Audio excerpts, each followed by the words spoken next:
En 2 Juan, versículo 7,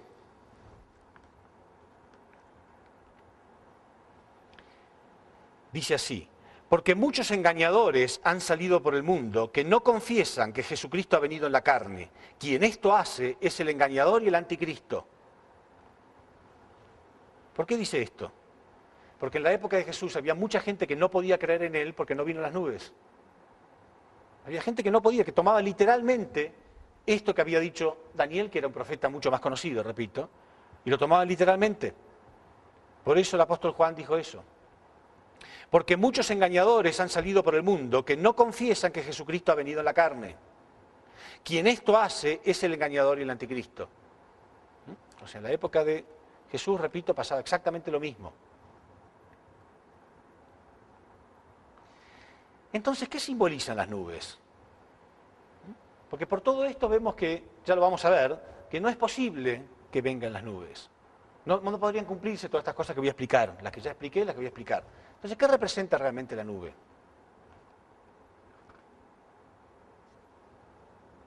En Apocalipsis 17:15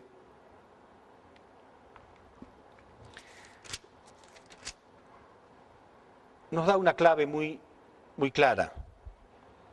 Dice así: me dijo también, las aguas que has visto, donde se sienta la ramera, son pueblos, muchedumbres, naciones y lenguas. Las aguas que has visto donde se sienta la ramera, ¿qué es una ramera? Una mujer caída, ¿no? Una mujer baja. Las aguas esas que has visto, donde se sienta la ramera, son pueblos, muchedumbres, naciones y lenguas. ¿De qué están constituidos los pueblos, las muchedumbres, las naciones? De gente caída, ¿no? De gente baja. Quiere decir que según la Biblia, el agua representa gente caída. ¿Y la nube de qué está constituida?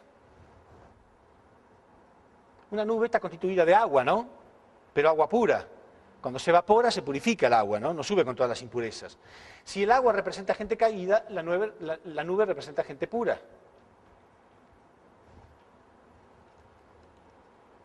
¿Dónde nació Jesús? Primero nació de un pueblo preparado por Dios, no en cualquier nación, ¿no? Pero además nació en una familia preparada. ¿Sí? Nació en cualquier familia. María tenía revelaciones, etc. Entonces, que vengan las nubes representa que va a venir rodeado de gente pura, en un lugar preparado. Dios no puede hacer nacer, si no, no hubiera hecho falta que Dios prepare una nación en la época de Cristo. Hubiera nacido en Babilonia, en Egipto, en cualquier nación satánica. Pero Dios tuvo que preparar una nación como medio ambiente donde dentro de ella podría nacer Cristo. ¿Qué simboliza que Cristo va a venir en las nubes? Que va a venir en un lugar preparado, de gente pura. Las nubes representan gente en la Biblia. ¿Sí? Si lo vemos en Hebreos 12:1.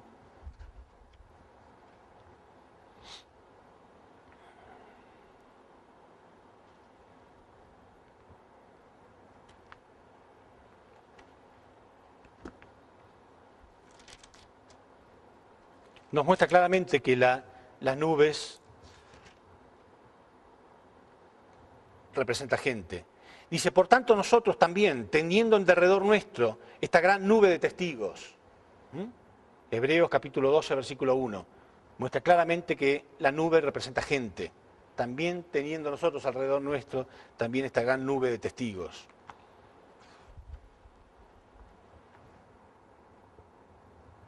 Si leemos en Juan 3:13, también dice que Jesús vino del cielo. Pero todos sabían que Jesús había nacido de una mujer. ¿Por qué dice que vino del cielo? ¿Qué representa? ¿Qué representa el cielo? Lo contrario a la tierra, ¿no? La tierra representa todo lo mundano, todo lo pecaminoso. El cielo representa lo bueno y lo puro. Que alguien haya venido del cielo significa eso. No significa que vino de la atmósfera, ni de arriba, ni de nada por el estilo, sino que viene del dominio de Dios. Nació en el dominio de Dios. Eso es lo que representa.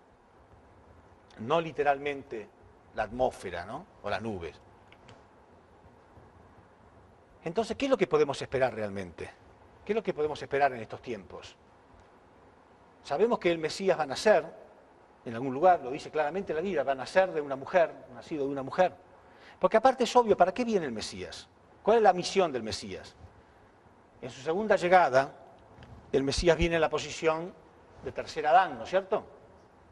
El primer Adán cayó en el jardín del Edén, el segundo Adán, Jesús, fue crucificado, y entonces ahora en el tercer intento, el Mesías viene en la posición de tercer Adán.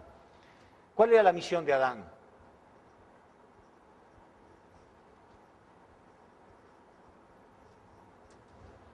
Si el Adán original no hubiera caído, ¿no? Habíamos hablado, aun cuando Eva cayó, Adán podría haber llegado a la perfección si no hubiera caído también. Y él se había convertido en el Mesías de Eva, podría haberla salvado, ¿sí? El Mesías es el Salvador, sí.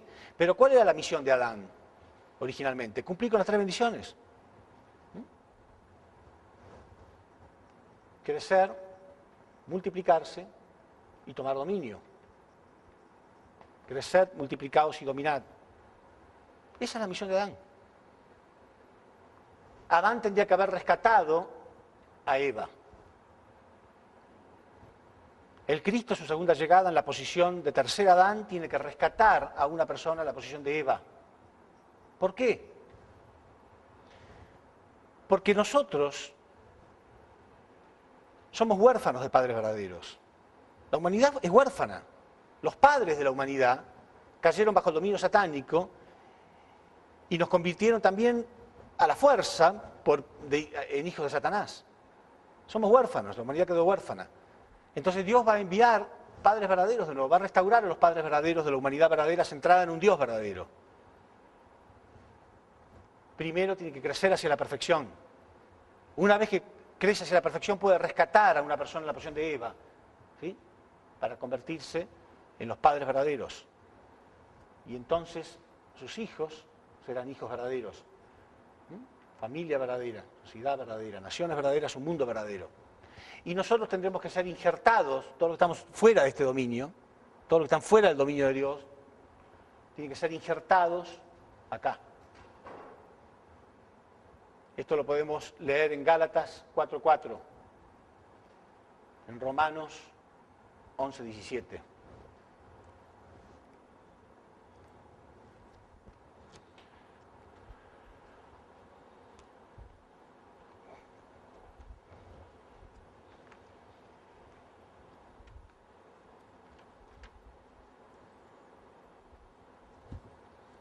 Gálatas 4:4.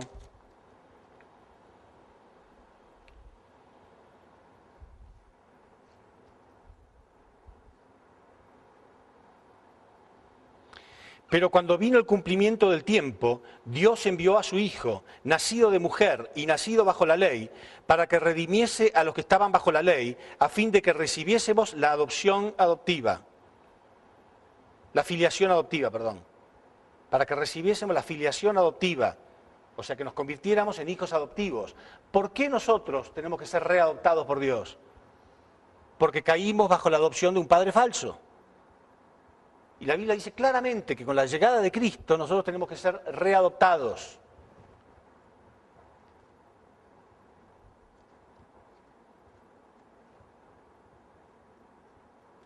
En Romanos 11:7...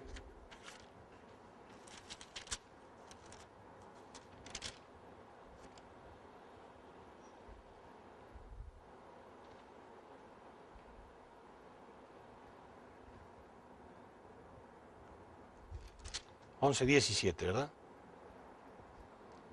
Pues si algunas de las ramas fueron desgajadas, tú, siendo el olivo silvestre, has sido injertado en lugar de ellas y has sido hecho partícipe de la raíz y de la rica savia del olivo.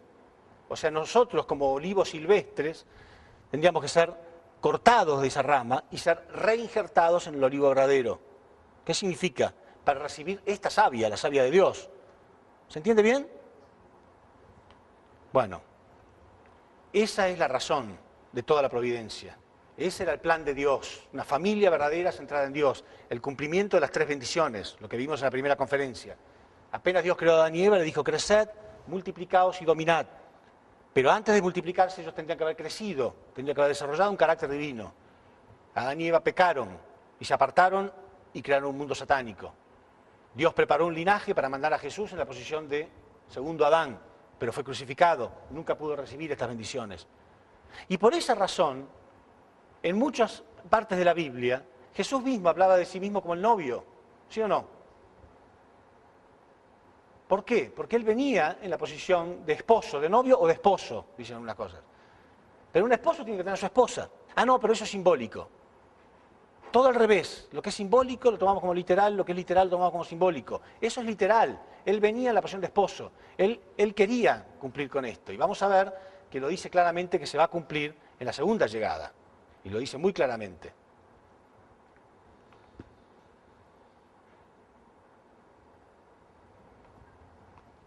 En Apocalipsis 19:7 dice esto claramente.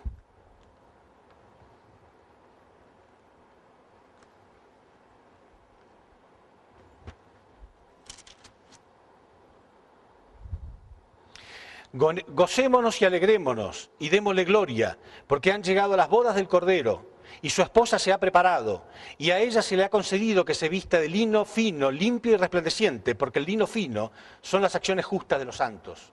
O sea que va a ser santa, obviamente, tiene que ser una persona purificada, una persona rescatada hacia la perfección. Gocémonos y alegrémonos y démosle gloria, porque han llegado las bodas del Cordero.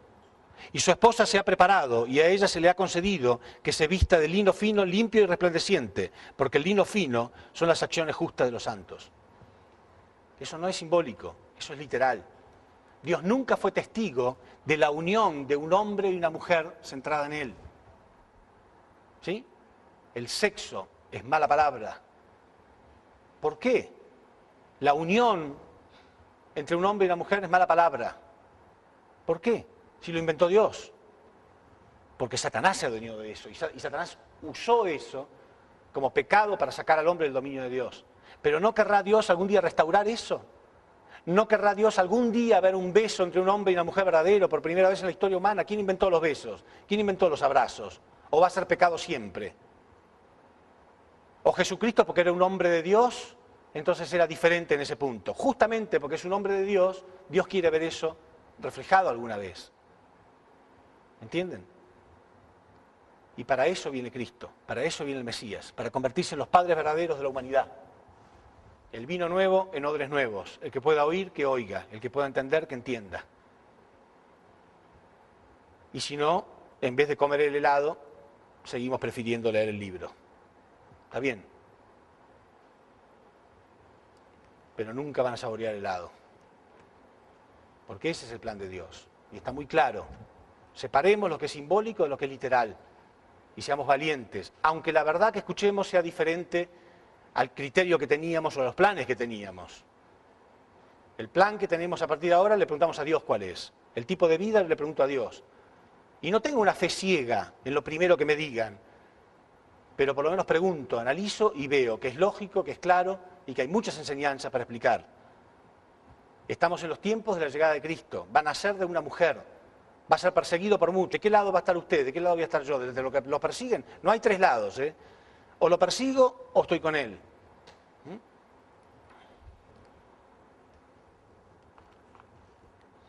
Si esto es lógico, tiene que haber muchos versículos que lo muestren. Vamos a ver qué dice Jesús al respecto. Vamos a ver qué es lo que decía. En Apocalipsis 10:17 dice que en los últimos tiempos, vamos a leerlo, será el fin de los misterios.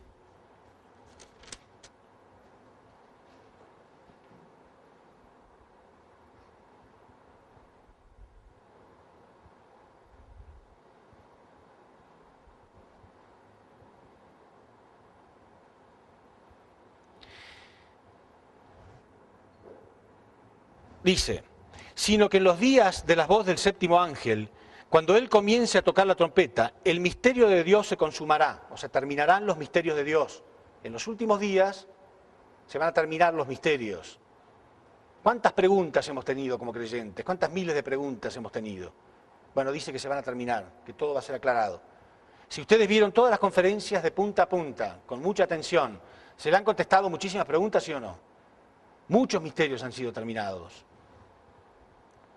sino que en los días de la voz del séptimo ángel, cuando él comience a tocar la trompeta, el misterio de Dios se consumará, como él anunció a sus siervos, los profetas. La voz que oí del cielo habló otra vez conmigo y dijo, ve y toma el librito, dice que va a haber un librito, que está abierto en las manos del ángel, que está en pie sobre el mar y sobre la tierra. Y fui al ángel diciéndole que me diese el librito, y él me dijo, toma y cómelo, y te amargará el vientre, pero en tu boca será dulce como la miel. Entonces tomé el librito de la mano del ángel y lo comí, y era dulce en mi boca como la miel, pero cuando lo hube comido, amargó mi vientre. Y él me dijo, es necesario entonces que profetices otra vez contra muchos pueblos, naciones, lenguas y reyes. O sea, va a haber un nuevo librito que será dulce en mi boca, pero cuando lo trague amargará las entrañas. Es lo que hace la verdad, repito. La verdad hace eso. La verdad es linda de la boca para afuera. La verdad es muy linda para decírsela a otros. Pero cuando uno entiende que tiene que sacrificar muchas cosas, porque sus planes eran diferentes a los planes que Dios tenía, entonces nos da un poco de acidez, ¿no? Literalmente, cuando uno recibe una mala noticia, a lo mejor la gente muy joven no le pasa esto, pero después de cierta edad, cuando una persona recibe una mala noticia, tiene acidez. De hecho, en mi país, la publicidad acerca de los antiácidos son todos así, mostrando malas noticias que uno recibe, ¿no? Y un fuego que sale de acá. Literalmente. ¿Por qué dice que en la boca va a ser dulce y después cuando lo trague va a amargar mis entrañas? Porque muchas veces nos damos cuenta que tenemos naturaleza caída y tenemos que cambiarla para hacer la voluntad de Dios. Y entonces le dijo, bueno, ahora sal y enseña de nuevo al mundo entero. Porque dice contra, ¿no? Contra muchos pueblos, muchedumbres, naciones, lenguas y reyes. ¿Por qué dice lenguas y reyes? En todos los idiomas. El principio divino ha sido traducido en todos los idiomas. Hemos estado en 180 países del mundo. Ahí sentados frente a mí hubo sacerdotes, historiadores, científicos, filósofos, ateos, lo que fuere, todo el mundo. ¿Puede alguien decir, no, pero yo soy rey, a mí no me vengan a enseñar nada, porque soy rey, rey caído, rey satánico? También se tiene que sentar ahí y también tiene que escuchar. Hasta ahora, que yo sepa, ningún rey escuchó, pobrecito de él. Estén contentos de no ser reyes, en serio, porque el humilde es más fácil de invitarlo, que venga y que escuche. ¿Qué sería si viniera un rey hoy? Tendríamos todos, pobre. Prefiero no ser rey si no puedo escuchar la verdad. Pero la Biblia dice, tendrás que enseñar a todos. No importa lo poderoso que sea, no importa la lengua que hable, otra vez tendremos que enseñar la nueva verdad. Pero el criterio que existía hasta ahora no era así. El criterio era, no importa, viene Cristo en las nubes, yo que soy cristiano voy a ser salvo con Él, se termina, todo lo demás al infierno, el reino de los cielos se establece instantáneamente. Pero el reino de los cielos no es instantáneo, es muy paulatino y muy lento y exige muchísimo trabajo, dice la Biblia, lo voy a mostrar. Mucho trabajo, porque en 3 renglones se dice, tendrás que profetizar nuevamente contra muchos pueblos, muchedumbres, naciones, lenguas y reyes. Pero 3 renglones, a mí ya me lleva 26 años y soy uno de los más pequeños. Al fundador de nuestro movimiento, a Sun Myung Moon, reverendo Sun Myung Moon, le lleva ya 70 años. 70 años, tiene 86 años y recibió la primera revelación a los 15, 16 años. Y todavía falta mucho. Entonces, algo que se dice en 3 renglones lleva muchísimo trabajo. A lo mejor alguno que está ahí en su casa o acá sentado piensa, qué bueno, qué suerte que esta gente está haciendo el trabajo. Olvídenlo, ustedes también tienen que hacerlo. Esto no es solamente para que ustedes se enteren de la nueva verdad, sino para que la aprendan y salgan a enseñarla. Cada uno que haga esto va a obtener grandes bendiciones, pero tienen que aprenderlo y salir a enseñarlo. Estamos en los últimos tiempos, hay que profetizar de nuevo, hay que enseñar la nueva verdad. Tengo mucho que enseñarles, pero ustedes no lo entenderían, decía Jesús. Pero cuando venga Él, el Espíritu de la verdad, los va a guiar hacia la verdad completa. Y entonces tendrán que profetizar nuevamente contra muchos pueblos, muchedumbres, naciones, lenguas y reyes. Y así el reino de los cielos se va a construir poco a poco. No va a ser instantáneo. ¿Quiere que se los pruebe? Bíblicamente le voy a probar que no es instantánea la construcción del reino de los cielos. En Mateo 13:31, Jesús dio una profecía.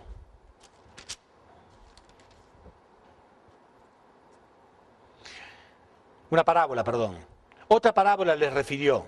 diciendo, el reino de los cielos será semejante al grano de mostaza que un hombre tomó y sembró en su campo, el cual, a la verdad, es la más pequeña de todas las semillas, pero cuando ha crecido es la mayor de las hortalizas, y se hace árbol, de tal manera que vienen las aves del cielo y hacen nidos en sus ramas. Así será el reino de los cielos, dice Jesús. Otra parábola les refirió diciendo, el reino de los cielos es semejante al grano de mostaza. Si ustedes siembran una semilla, ¿no?, y la riegan, le ponen todo lo que necesita, ¿está creciendo o no? Sí, ¿no? Ahora, ¿se les ocurriría a ustedes poner un banquito al lado y mirarla a ver cómo crece?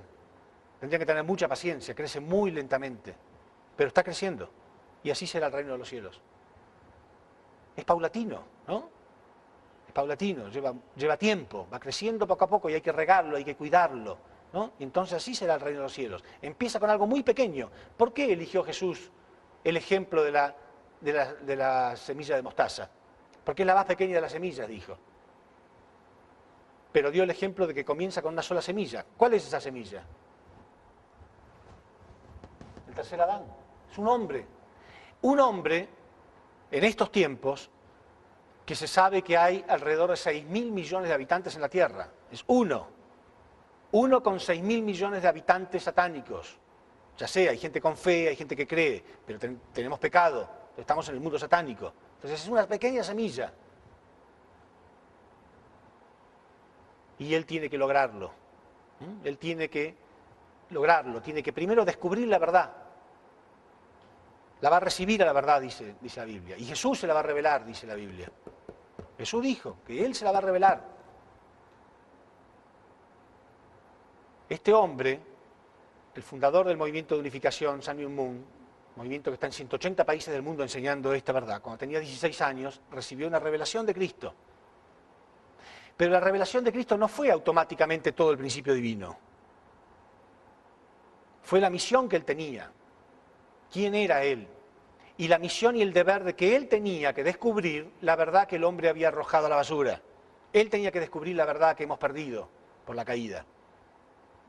Y a partir de ese mismo instante, Él empezó a buscar y buscar y buscar y buscar.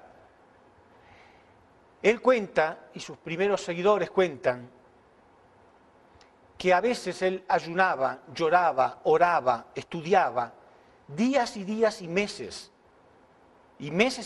para obtener a lo mejor un sí, nada más. Dios le revelaba sí, nada más, una palabra, o a veces era no.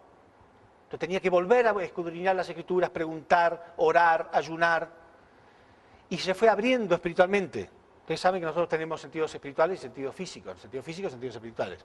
Él se fue abriendo espiritualmente hasta que empezó a hacer contacto, después de que recibió esta revelación de Jesús, empezó a hacer contacto con personajes en el mundo espiritual, para poder averiguar cuál era el fracaso de cada uno. Muchas personalidades que habían fracasado no sabían que había fracasado. Cam no sabía que por culpa de él, por no haberse unido a Moisés, por no haberse unido a Noé, había habido grandes fracasos. Moisés mismo no sabía el fracaso de la roca, lo que esto simbolizaba, lo que esto representaba, el golpear la roca cuando no tendría que haberlo hecho. Muchas personalidades ni siquiera sabían cuál había sido su verdadero pecado. Él fue investigando uno por uno el mundo espiritual. Años y años y años, para que hoy nosotros nos sentemos ahí y veamos la lógica total del principio divino. Porque hace mucho que estoy hablando, ¿no? Pero todo fue concreto, ¿no es cierto? Todo fue lógico, todo fue bíblico, todo fue a través de la historia, todo fue demostrado paso a paso. Pero no crean que se descubrió así nomás. Porque es como el grano de mostaza. Otra parábola les dijo.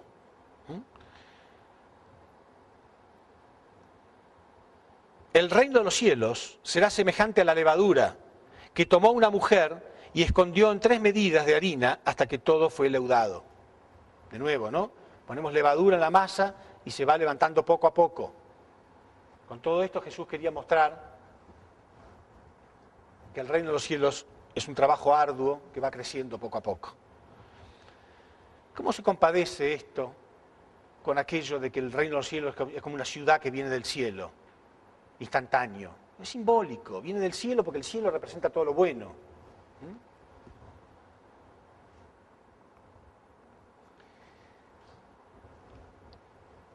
Y los que tuvimos la triste misión de pegar los golpes fuimos nosotros.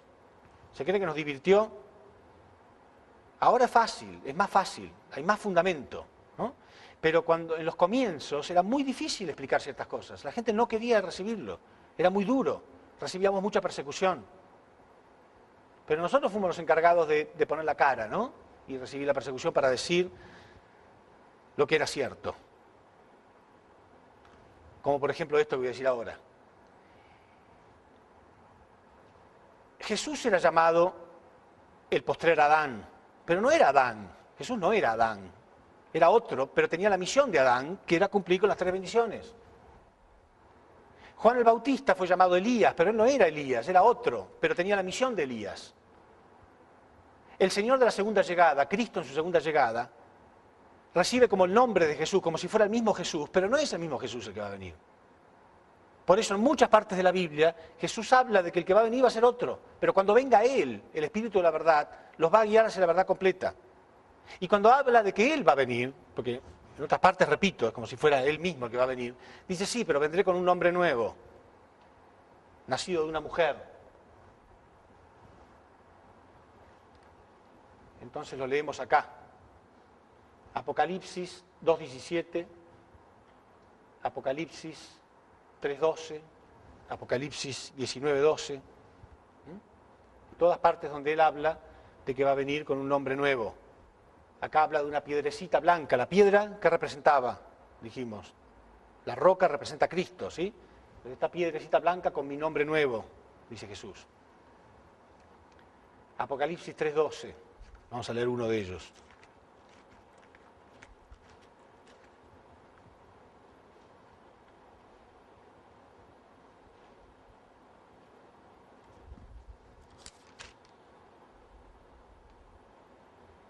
Al que venciere, yo le haré columna en el templo de mi Dios, y nunca jamás saldrá de allí.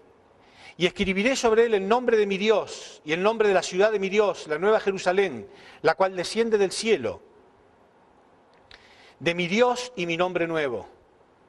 El que tiene oído, oiga lo que el Espíritu dice a las iglesias. Repito, al que venciere, yo le haré columna en el templo de mi Dios, y nunca jamás saldrá de allí. Y escribiré sobre él el nombre de mi Dios, y el nombre de la ciudad de mi Dios, a la nueva Jerusalén, la cual desciende del cielo, de mi Dios y mi nombre nuevo. La nueva Jerusalén que desciende del cielo, repito, no es literalmente una ciudad que va a descender del cielo, sino que representa el nuevo mundo, que es un mundo de bondad. El cielo representa el bien, la tierra representa el mal. Y entonces grabaré en él mi nombre nuevo.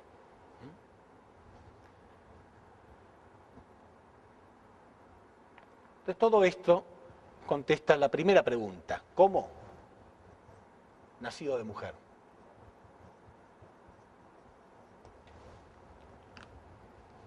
Fíjense ustedes, ¿no? Viviendo en el siglo XXI, tenemos que explicarle a la gente que un hombre va a nacer de una mujer, porque así es como vienen los hombres a este mundo.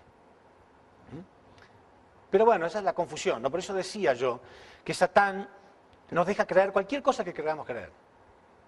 Él no se opone que tengan mucha fe. Cualquier cosa que ustedes quieren creer, él les va a permitir que lo crean, menos la verdad.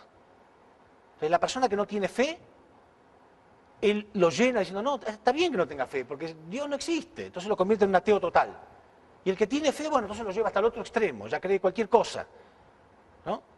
Menos la verdad. Entonces al final terminamos creyendo un montón de cosas confusas sin separar lo que es simbólico de lo que es literal. Entonces la respuesta es simple. ¿Cómo va a venir? Nacido de una mujer.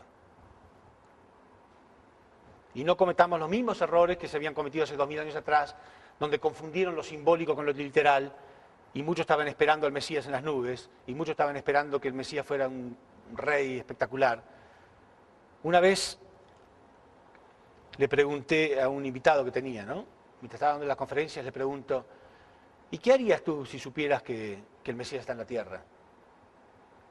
Él me contestó, Yo me dejaría crecer el pelo, me dejo crecer la barba, me pongo una túnica y sandalias y lo seguiría. Yo le dije, a lo mejor te vas a ver muy ridículo, porque a lo mejor él se viste de saco y corbata. Porque Jesús se vestía así, no porque fuera el uniforme de Mesías. No lleva un uniforme. Se vestía así porque la gente se vestía así. ¿Entienden? Pero ya tiene un precriterio, ya tiene un preconcepto. Ya él tiene un concepto. Así va a ser. ¿Y si es negro? ¿Qué van a pensar millones de blancos, sobre todo blancos americanos, que son tan conservadores, para decirlo de modo más suave? ¿Lo van a aceptar fácilmente? ¿Y si es blanco? ¿Qué van a hacer millones de negros? ¿Lo van a aceptar fácilmente? Tenemos que estar preparados para que sea como es, ¿no? Pero no, ya lo estamos imaginando. Y vieron ustedes cómo las películas lo pintan a Jesús, ¿no? Ojitos celestes, medio rubión, muy bonito, ¿no? Jesús es de Medio Oriente, ¿no? Los de Medio Oriente no son así. Probablemente Jesús tenía una nariz grande, a lo mejor era muy diferente. A lo mejor aún gente cuando vaya al mundo espiritual lo vea a Jesús y se quede desilusionado. ¿Por qué lo pintamos blanquito, ojos celestes y siempre con las manos así y todo? ¿Por qué? ¿Por qué tenemos ese criterio? Seamos amplios. Jesús es como es, tiene su personalidad. En serio lo digo. A lo mejor es negro. A lo mejor es blanco. A lo mejor es amarillo. A lo mejor es lo que fuere. No importa. Lo que importa es la verdad que trae. Porque Jesús dijo, por su fruto lo conoceréis. No dijo, no se preocupe que va a ser tan lindo que se van a dar cuenta enseguida. No, en serio, ustedes se ríen. Pero hay gente que tiene este criterio. Hacemos lo mismo con el prójimo, ¿no? Y me agrada, entonces me gusta. Si no me agrada. Pero hay que ver su corazón, hay que ver qué frutos tiene, a ver qué clase de persona es. ¿No? Por su fruto lo conoceréis. Porque nos podemos estar preparando para cometer un error.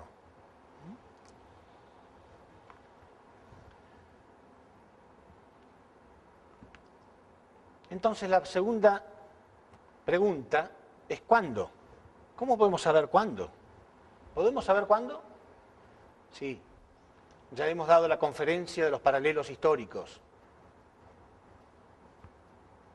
¿Sí? En la conferencia de los paralelos históricos podemos saber realmente cuándo está cumplido ese fundamento. Veamos, repitamos lo que hemos visto, ¿no?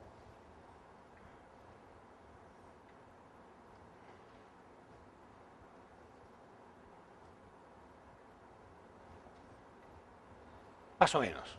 ¿Se acuerdan? Lo que acabamos de ver, los paralelos históricos. Primero, 400 años de esclavitud en Egipto. ¿Sí? O sea, esto es de Jacob a Jesús. 400 años de esclavitud en Egipto. 400 años del periodo de los jueces.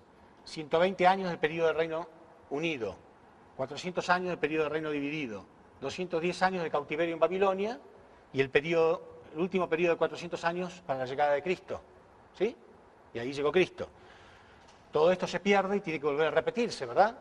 Entonces son 400 años del periodo de persecución en Roma, 400 años del periodo de los patriarcas, 120 años del periodo del Reino Unido, 400 años del periodo del Reino Dividido, 210 años de cautiverio y retorno papal, y el último periodo de 400 años.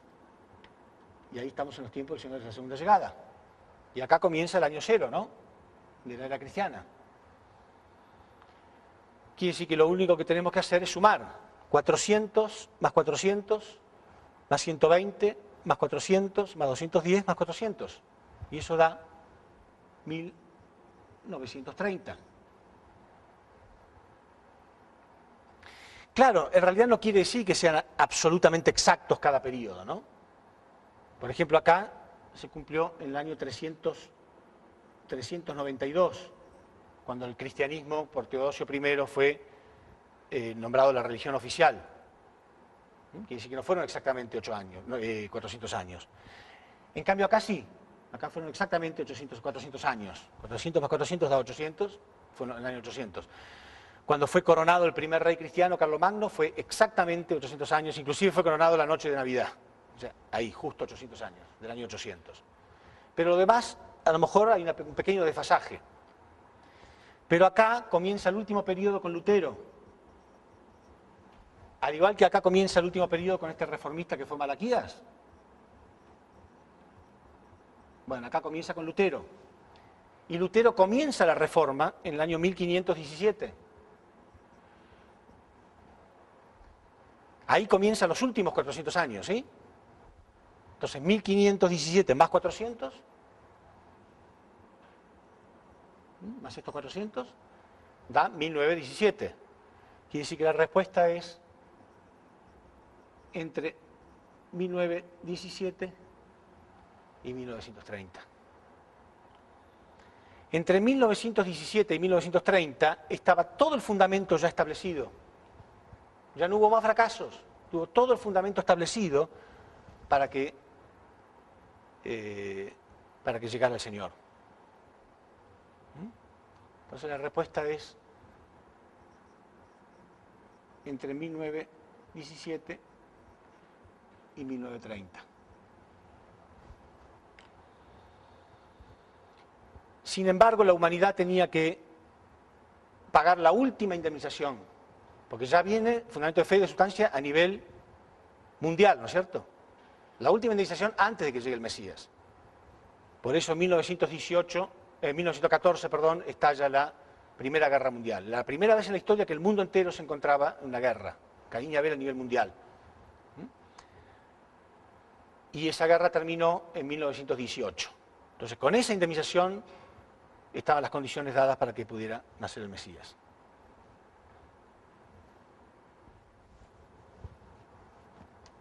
Entonces, la última pregunta, ¿dónde? Bueno, antes vemos que ese paralelismo, ¿no? 4.000 años de historia, no es un invento, no es un invento. A veces alguien quiere creer que es un invento porque, repito, le cuesta sentir que ahora tiene una responsabilidad para cumplir. Pero nadie puede inventar 4.000 años de historia que se repiten así perfectamente. Seamos sinceros.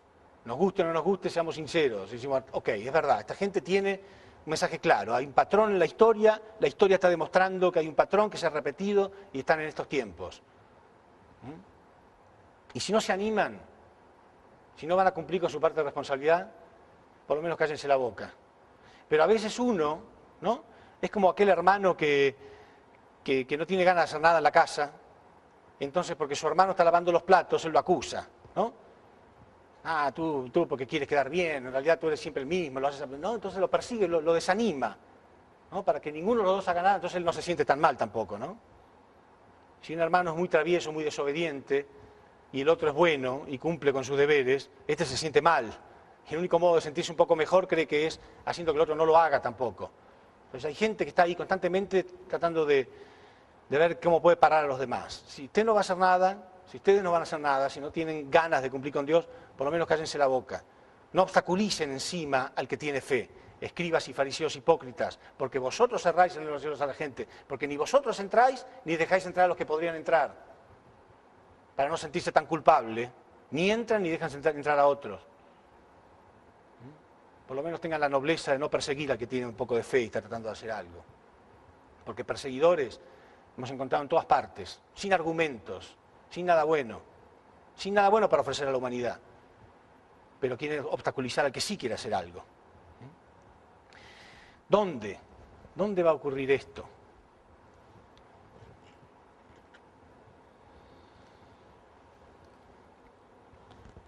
Si leemos en Mateo 21:33,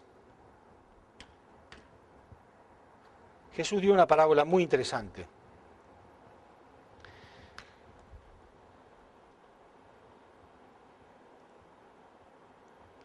Tratando de responder lo que le preguntaban, ¿de dónde va a ser? Porque se imaginan ya cuando Jesús empezó a hablar de la segunda llegada, todo el tiempo era, bueno, ¿cómo? ¿Cuándo? ¿Dónde? ¿No?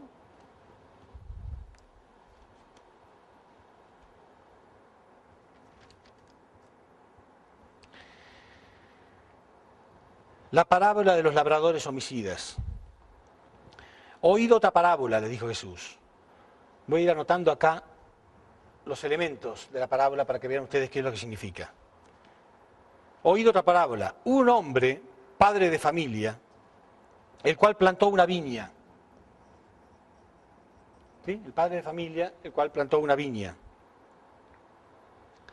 La cercó de vallado, cavó en ella un lagar, edificó una torre y arrendó a unos labradores, la arrendó a unos labradores y se fue.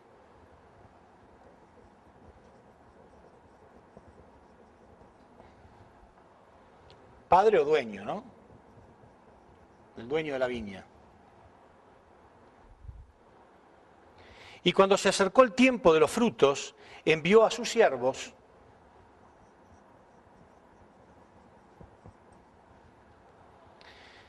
a los labradores para que recibiesen sus frutos.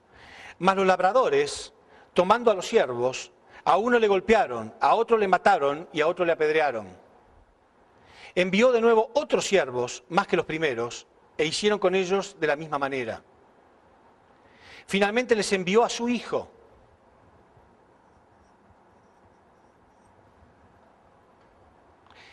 Diciendo, a este no le matarán, porque es mi hijo. A mi hijo no le matarán. O sea, con la esperanza de que a su hijo no lo iban a matar. Mas los labradores, cuando vieron al hijo, dijeron entre sí, este es el heredero, venid, matémosle y apoderémonos de su heredad. Y tomándole, le echaron fuera de la viña y le mataron. Cuando venga pues el señor de la viña, ¿qué hará con aquellos labradores? Y los discípulos le contestaron, a los malos destruirá sin misericordia y arrendará su viña a otros labradores.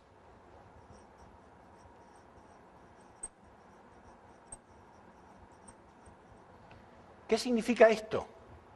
¿Qué significa entonces todo esto? Bueno, es muy claro, ¿no? El padre, o sea, el dueño, ¿a quién está representando? A Dios. La viña, bueno, acá no puse, la viña, ¿qué representa? El reino de los cielos, ¿no?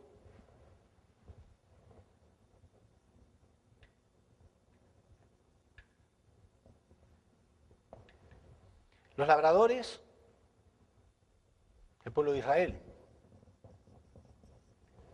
Los siervos, ¿quién me puede decir? Los siervos que ellos mataban constantemente, los profetas, ¿no? Cada siervo que mandaba el dueño para cobrar los frutos, lo mataban, lo apedreaban, decía Jesús. Jesús dijo, ¿no? Jerusalén, Jerusalén, que matas y apedreas a los profetas que a ti te son enviados. Su hijo, Jesús. Pero fíjense ustedes que Jesús claramente dice, cuando Él envió a su hijo, lo hizo con la esperanza, bueno, a Él no lo matarán. Mataron a todos los profetas, pero tengo la esperanza de que a Él no. Otra prueba más de que Él no vino para morir, de que Dios tenía la esperanza. Pero también Dios sabía que existían muchísimas posibilidades de que, al igual que todos los profetas, también lo mataran a Él. Pero Dios tenía la esperanza. Esta parábola lo dice claramente. A mi hijo no le matarán. Sin embargo, le mataron igual. Entonces Jesús le pregunta a los discípulos, ¿entonces qué hará? Y le dará la viña a otros labradores, o sea, otro pueblo. Jesús estaba diciendo que Dios tendrá que preparar otro pueblo. Sí, porque muchos piensan que a lo mejor la segunda llegada se va a producir en el mismo lugar.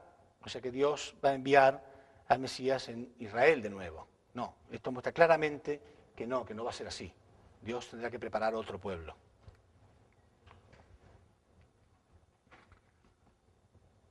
En Mateo 24, 26, tanto le preguntaban a Jesús, que Jesús contestó esto.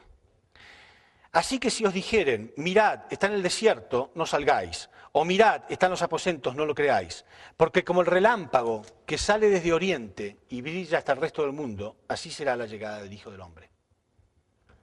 Desde Oriente, como un rayo de luz que ilumina el resto del mundo, desde Oriente. De otro modo, no lo creáis, porque no va a ser de otro modo. Y así que Jesús decía, desde Oriente. Desde Oriente habrá alguna nación, porque dijo otro pueblo, que será preparado. Si leemos en Apocalipsis, capítulo 7, versículo 2, también nos da un indicio acerca de Oriente. Dice, vi también a otro ángel que subía de donde sale el sol. ¿De dónde sale el sol? De Oriente, ¿no? Vi también a otro ángel que subía de donde sale el sol y tenía el sello del Dios vivo. ¿Quién es el Dios vivo? Vi también a otro ángel que subía de donde sale el sol y tenía el sello del Dios vivo. Quiere decir que, otra vez más, nos menciona Oriente. Sí, si nosotros analizamos un poco, ya no tengo dónde escribir, ¿no? El mundo también, ¿se acuerdan que utilicé ese símbolo para mostrar carácter interno y forma externa cuando empezamos la conferencia? Carácter interno y forma externa. El mundo también está, el mundo, la humanidad me refiero, ¿no? El planeta también tiene una zona que es mucho más interna. Oriente fue mucho más interna que Occidente. Occidente siempre fue mucho más próspera en cuestiones tecnológicas, materiales, mucho más rico, pero los países de Oriente siempre fueron mucho más espirituales. Entonces, además Jesús venía de Oriente, ¿no es cierto? Entonces, ¿qué país de Oriente puede ser? Bueno, nos tenemos que fijar en los tres países más orientales, ¿no? Los tres países más orientales son China, Corea y Japón. ¿Cuál de estos tres puede ser?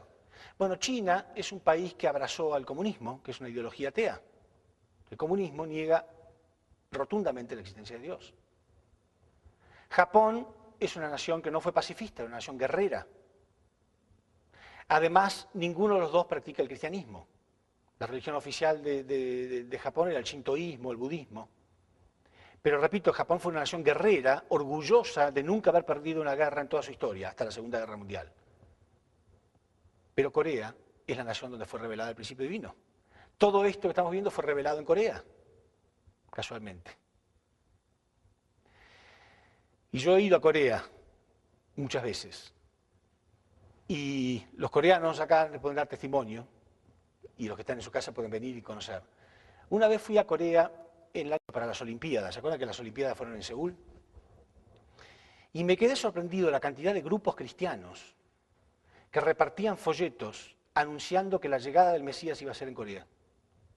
Porque tiene que ser una nación, al igual que lo era Israel, con profecías mesiánicas.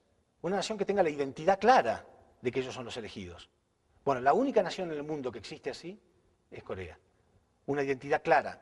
Ahora, fíjense que es un país devotamente cristiano. En realidad, todas las religiones principales del mundo conviven muy pacíficamente y muy armoniosamente en Corea. Pero el cristianismo de Corea es uno de los más fuertes del mundo.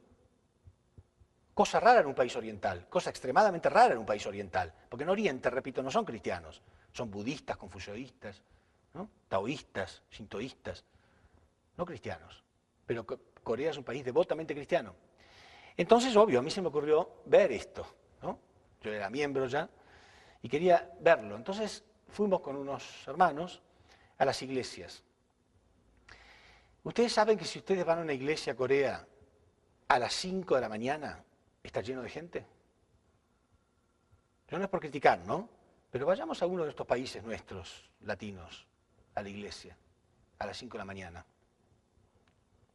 Vamos a tener que golpear la puerta muy fuerte para que alguien nos abra. Están llenas, ¿saben por qué están llenas las iglesias? Lo digo verdad, cualquiera puede ir y comprobarlo. Porque ellos van a misa devotamente antes de ir a trabajar. Ellos no pueden comenzar el día si no se conectan con Dios primero. Entonces van a las iglesias.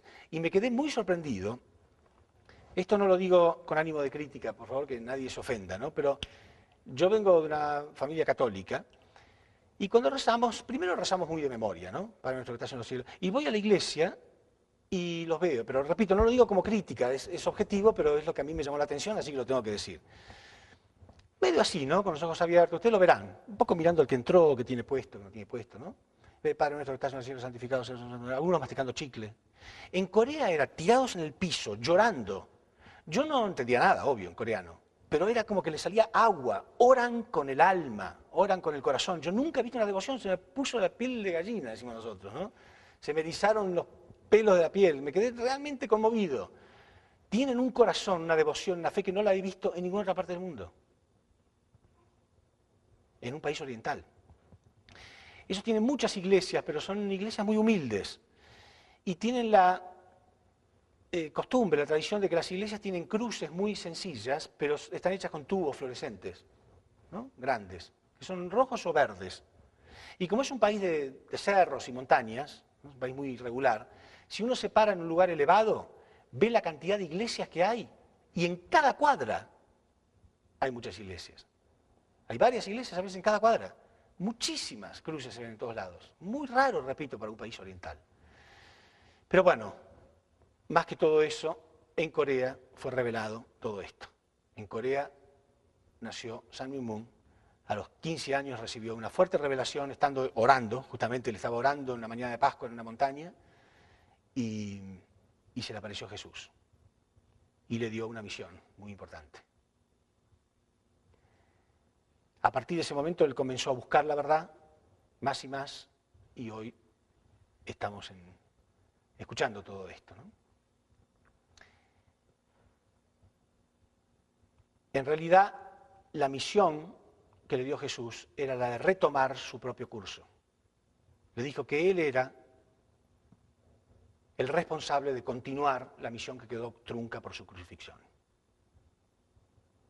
Y que él tenía que encontrar la verdad que el hombre había perdido. Él hizo esto, luchó durante años y años y décadas, luchó para lograr su propia perfección espiritual y después tuvo que tomar a una persona, a una mujer, para elevarla también a la posición de Eva. Y en el año 1960 se cumplió aquello tan glorioso que leemos en la Biblia, ¿no? Que son las bodas del Cordero. Alegrémonos y regocijémonos y démosle gloria al Cordero. Y su esposa se la ha engalanado y se le ha permitido vestirse de lino blanco y deslumbrante, etc. Eso ocurrió en el año 1960. ¿Por qué dice alegrémonos y regocijémonos? ¿Por qué dice la Biblia eso?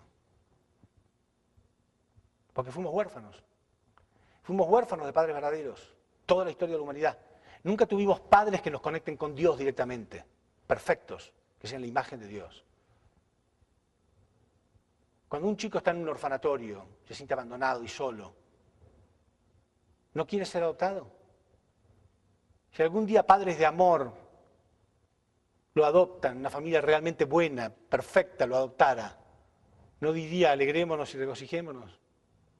Por eso la Biblia dice así, alegrémonos y regocijémonos y démosle gloria, porque han llegado las bodas del Cordero. La muy buena noticia para ustedes es que no es que algo va a venir y veremos. Por eso Jesús decía que vendrá como ladrón en la noche. Cuando un ladrón en la noche viene y uno se despierta a la mañana, ya él hizo su trabajo. Y Jesús decía, así vendré yo, como ladrón en la noche. Cuando muchos abran sus ojos, ya un gran trabajo va a estar hecho. Pero no era así para los primeros, ¿eh? Para los primeros seguidores de los padres verdaderos, no era así. No habían nada hecho, nada hecho. Tenían que dejar toda su vida. Y hoy son ancianos. Muchos de ellos tienen 70, 80 años y están todavía ahí, los vemos a los coreanitos viajando por el mundo. Son los primeros discípulos. Pero nosotros nos enteramos y ya hay un gran fundamento hecho. No está terminado, hay un gran mundo satánico todavía. Pero por lo menos ya se cumplieron las 3 bendiciones. ¿Sí?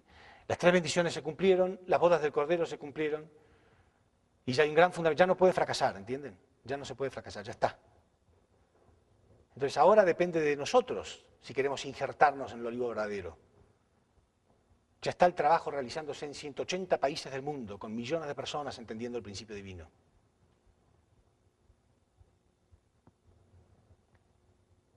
Entonces es una buena noticia, es una muy buena noticia.